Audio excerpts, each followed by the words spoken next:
Okay, our next inductee tonight, who I'm sure is also fantastic, Mr. Bob Cronin.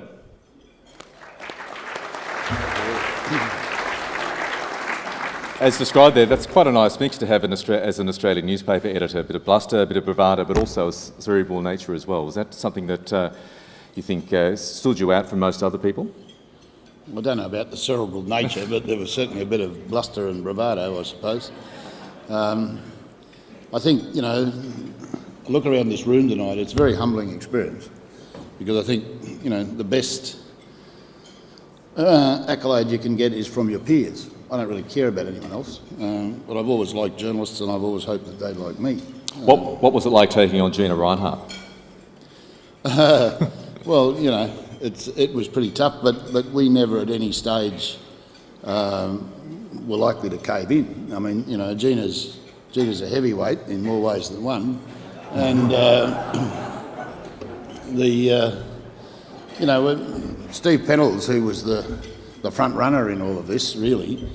I mean, he was the guy whose neck was on the block, and I was just determined that he was determined that he would never give in, and I was determined that I'd stand behind him all the way. After so many illustrious decades in the business, where do you see the state of newspapers at the moment, Bob? Well, I think it's very sad.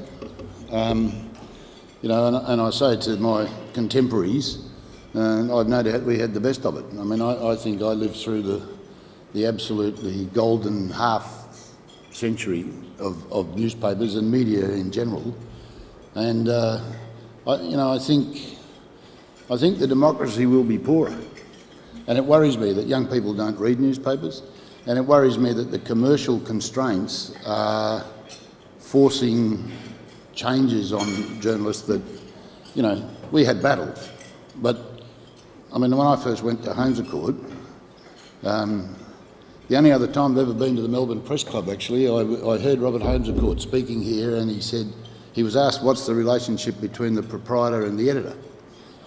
And the reason I went to work for him, he gave the best answer I'd ever heard. He said the ultimate right of the proprietor is the right to sack the editor, and the ultimate right of the editor is the right to resign. And I reminded him of that when I signed on with him, and I said, Robert, if you don't like the way I'm running your newspaper, sack me. But if ever you try to interfere in the editorial, I'll quit. And we shook hands on that, and he was as good as his word. Bob Cronin, congratulations. Thank you very much.